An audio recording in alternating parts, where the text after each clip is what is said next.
Saúdo cordialmente quantos participam nestas reflexões quaresmais. Saúdo jovens e os idosos, os indivíduos e particularmente os grupos, os sãos e os doentes, aqueles que vivem felizes e aqueles que perderam a esperança. Mas um especial cumprimento dirijo às famílias que porventura estejam a seguir-me no seu conjunto, aos pais que criam os seus filhos, como diz o nosso povo, com algo de pão e muito coração, uma expressão bonita, criar os filhos com pão e muito coração. E saúde, claro, os filhos que devem dar graças a Deus pelos pais generosos e dedicados que possuem, porque dão-lhes tanto e dão-lhes o dom da fé. No ritmo do dia-a-dia, nós andamos sempre aflitos, temos tantas preocupações que nos esvaziam e obrigam-nos a voltar para fora, para o exterior. É preciso que a pessoa que somos nós, que é a pessoa social, a pessoa familiar, mas também a pessoa espiritual, não nos esvaziemos. E na sabedoria da Igreja cá está este tempo da Quaresma, fundamentalmente para parar, escutar e depois predispor-nos a avançar. Inerente à Quaresma estava sempre este tempo de introspeção e de formação da fé, quase sempre expressa nas ideias das pregações quaresmais, ultimamente muitas vezes substituídas pelas conferências quaresmais e por outras atitudes. Também depois, tempos de oração coletiva, a confissão, muitas vezes feita também de forma mais ou menos coletiva. Claro que este ano não podemos fazer isto. Nada substitui a presença da comunidade paroquial que se reúne para este tempo da formação, da celebração, da perspectiva coletiva, da mudança de vida para melhor. Não há, de facto, uma fé virtual, como também não há uma religião virtual. Mas, já que as circunstâncias que nos são dadas a viver são estas, então, ao menos que as modernas tecnologias nos permitam que nós nos encontremos e que façamos esta reflexão em conjunto.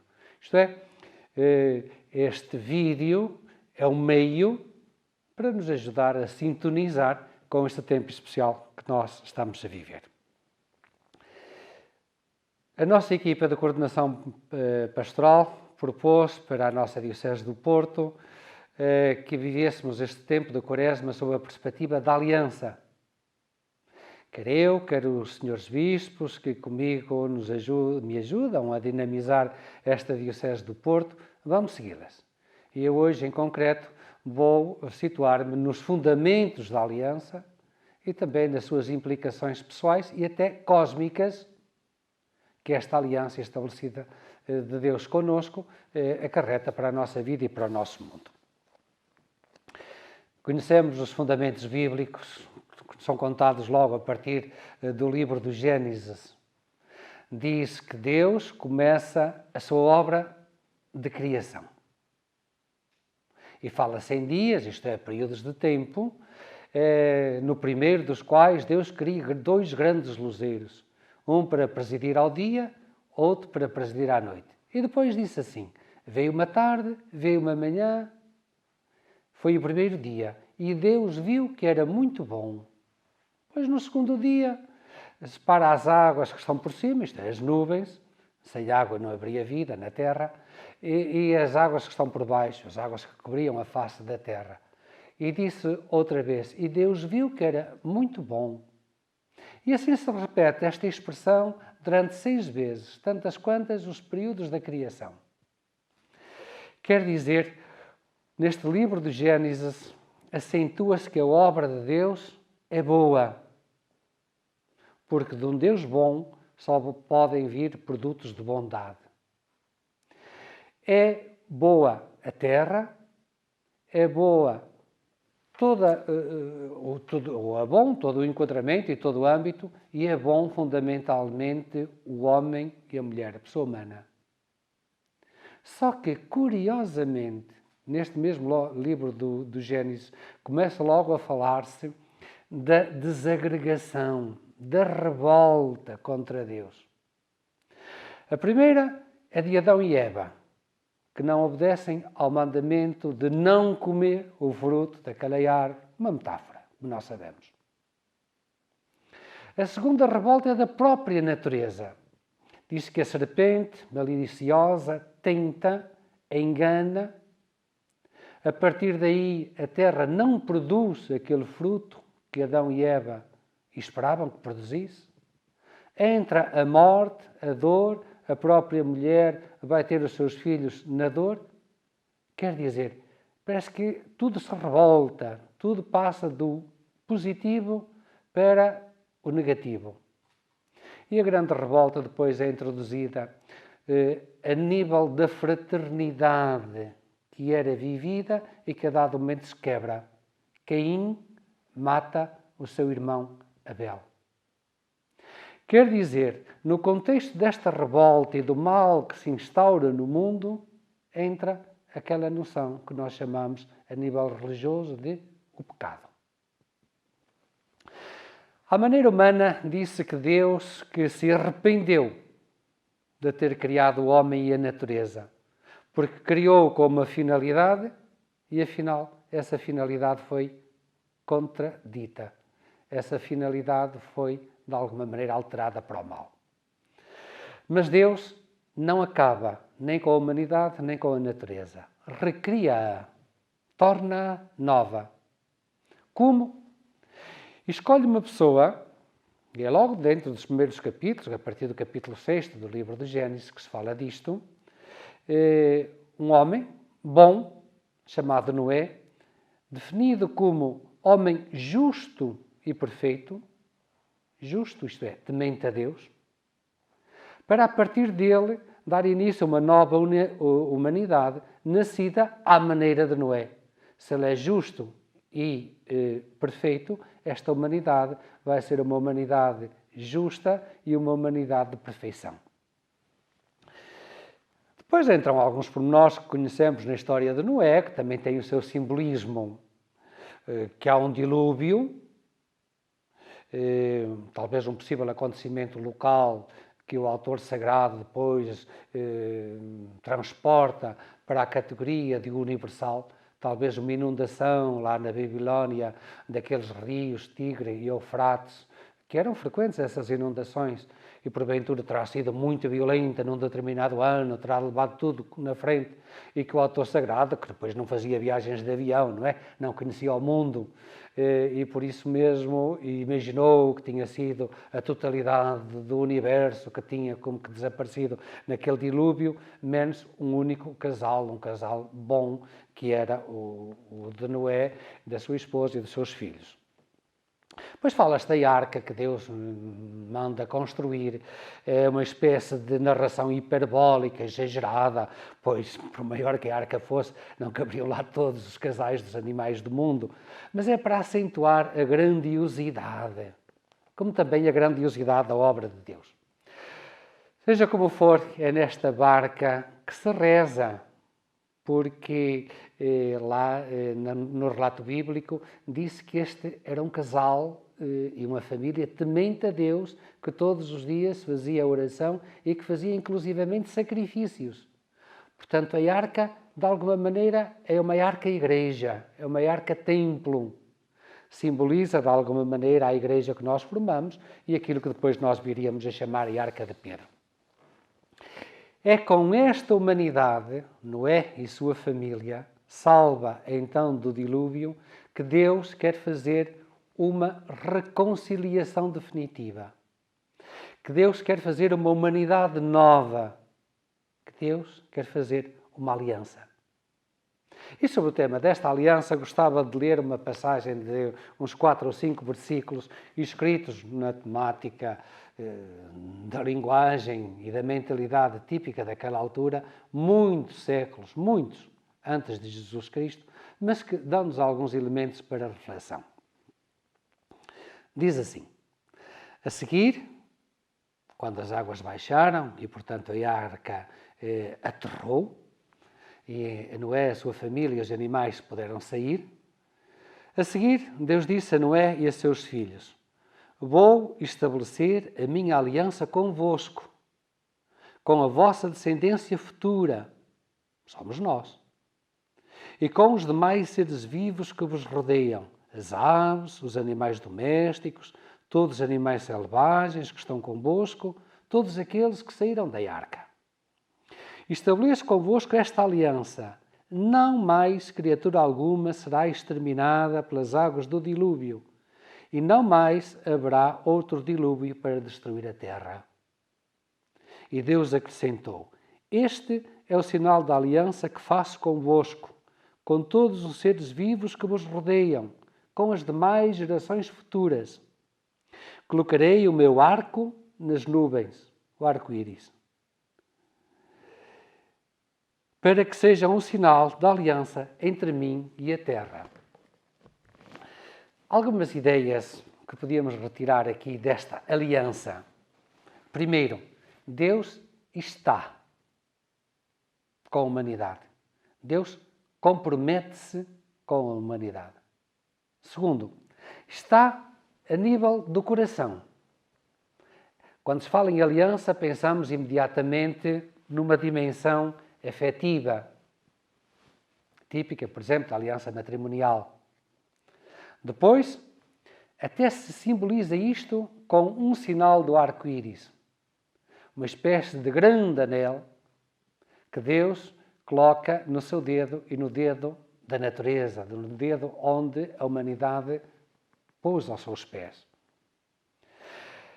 O mundo antigo desaparece.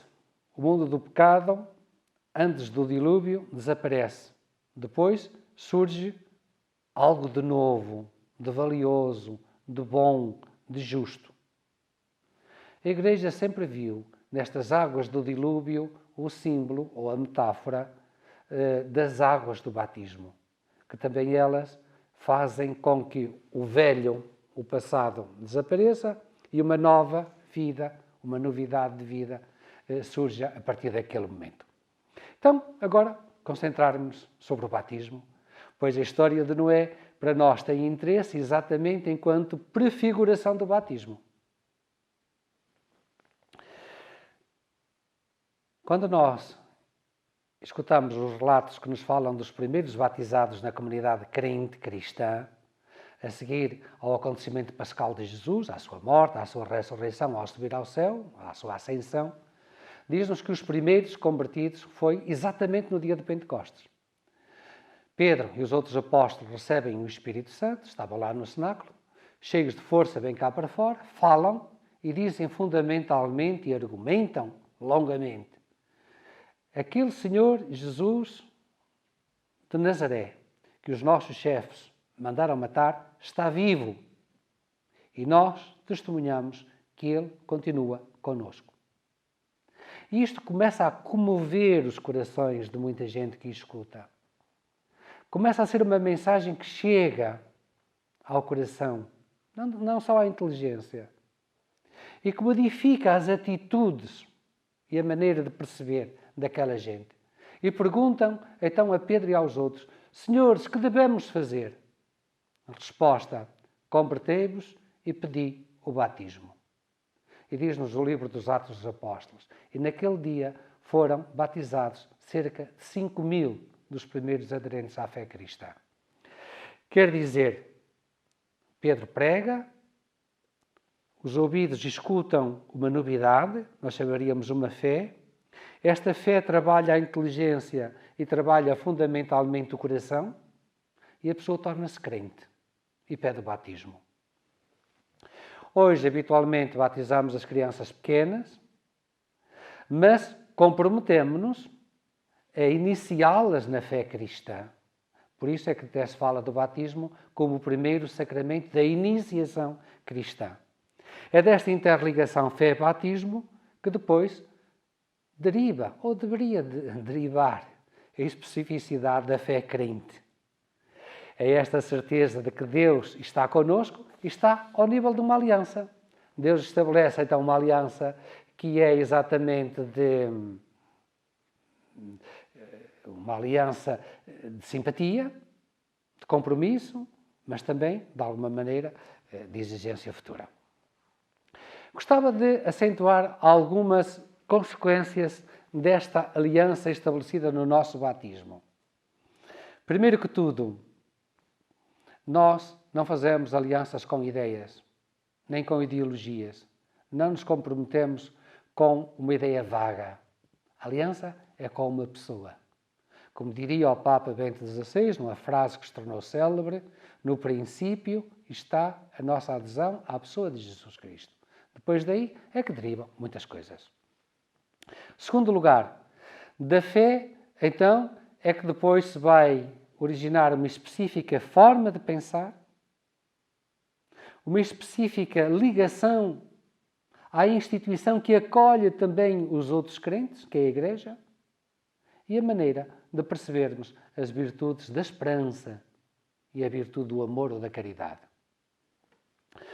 Depois, mais então do que ser a família a transmitir uma fé, uma identidade, é a fé vivida e transmitida pelo testemunho que educa e forma a família. Esta fé que educa a família concede-lhe uma fisionomia, uma identidade, configura os valores aí vividos e tudo o que tem a ver com a vida cristã. Com a frequência da igreja, com a colaboração na paróquia, com assumir a identidade cristã na escola e no trabalho. Hoje começa a ser problemático. Temos algumas agressões à nossa fé em certos ambientes. É esta dimensão que empenha na missão e na evangelização, etc. Vista então na perspectiva do relato de Noé, o batismo supõe uma vida que se renova sempre. Esta tentativa de deixar de lado o velho e o passado para entrar na dinâmica da nova criação. Daqui o tempo da Quaresma para nos lembrar a isto. Queria colocar algumas questões. A aliança que Deus faz com Noé é então o símbolo da aliança que Deus estabelece conosco. Somos fiéis a esta aliança com Jesus, estabelecida no nosso batismo? Que grau de fidelidade? Completa? Assim, ou muito baixa? Arca. Põe a salvo aquela família de Noé, a sua esposa, os seus filhos. Dentro daquele espaço há salvação. Esta arca hoje simboliza de alguma maneira a habitação das nossas famílias. É lá que se salva esta igreja doméstica que são as nossas famílias. Dedicamos à vida familiar a mesma preocupação e a mesma solicitude, o mesmo empenho que dedicamos ao trabalho e à escola, por exemplo. A casa é o lugar de refúgio, o abrigo, a expressão do cuidado mútuo, o lugar de salvação física, preocupação com a doença e tudo isso, existencial, religiosa e espiritual. Ou a casa é apenas o lugar do tratamento habitual dos mais novos, da preocupação com as refeições, com que não falte roupa e a higiene e tudo isso, mas que ignora a dimensão espiritual e a dimensão religiosa.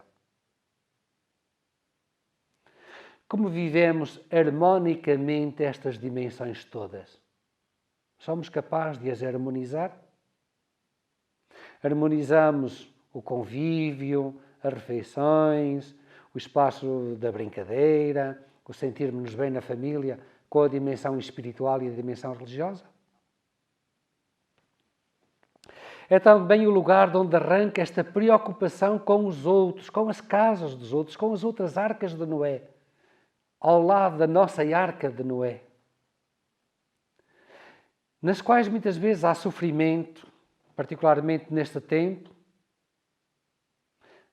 dor, tristeza, desemprego, solidão, lágrimas. A nossa arca de Noé preocupa-se com as outras arcas de Noé? Bem, vou concluir. Dizia no princípio, então, que este tempo da Quaresma é tempo de parar, refletir, prospectivar. Parar. Temos de ser menos extrovertidos. A vida obriga-nos a virar-nos para fora, para as preocupações das coisas do trabalho, da saúde, do convívio, do desporto, certo. Mas também temos alguma introspeção, é que nós somos simultaneamente as pessoas sociais e as pessoas espirituais. Como pessoas de fé, somos então cristãos de interioridade e de família, sabemos parar a nível individual e a nível familiar. Temos tempo para ir àquele cantinho de oração de que nos falava então a nossa comissão, digamos, de dinamização pastoral. Esse espaço de identidade crente, muitas vezes expresso na casa com uma cruz, e que este ano pedimos para juntar também uma espécie de arca de Noé. Segundo lugar, tempo de escutar. Tempo de escutar uns aos outros. Eu julgo que as nossas famílias escutam pouco. E porque escutam pouco, sabendo que não há escuta, muitas vezes também não há fala, não há comunicação. Os filhos estão na disposição de escutar os pais. Os pais estão na disposição de falar aos filhos. Escutar, mas fundamentalmente escutar a Deus que nos fala pela sua palavra e que nos fala pela nossa própria consciência. Este Deus da aliança não é um Deus que fala de longe, é um Deus que fala de pertinho e por isso usa fundamentalmente a consciência, que é o núcleo mais interior do nosso interior. A arte de escutar os outros e Deus podia ser revitalizada nesta Quaresma. Finalmente, então, Quaresma como tempo de avançar na profundidade desta adesão, desta aliança que estabelecemos com o Senhor. Como está a nossa fé? Como está a fidelidade à aliança do batismo? Vamos avançar para dinamizar mais? Vamos avançar na missão para dar a cara por aquilo que se acredita? Hoje precisamos de começar a dar a cara lá fora, no exterior. Porque, senão, até muitos pensam que a fé desapareceu do mundo. É preciso avançar em atitudes que façam das nossas famílias verdadeiras igrejas domésticas, isto é, que vivem, celebram e projetam a fé para o exterior. Desejo que sejam estas as atitudes da nossa Quaresma. Dou-lhes a bênção, que não é minha, que é do Senhor. Seja penhor, então, desta convicção profunda que revitaliza a nossa aliança estabelecida no batismo com o mesmo Senhor Jesus. Senhor, concedei que os vossos fiéis encontrem segurança e conforto na abundância das vossas misericórdias, neste tempo santo da Quaresma. Concedei-lhes a graça da fidelidade à aliança estabelecida com cada um no seu batismo, para que, fortalecidos com a vossa bênção, se convertam a vós de alma e coração e vivam em contínua ação de graças e vos bendigam na alegria que não tem fim. Por nosso Senhor Jesus Cristo, vosso Filho, que é Deus convosco, na unidade do Espírito Santo. Boa Quaresma, muitas felicidades no Senhor Jesus Cristo.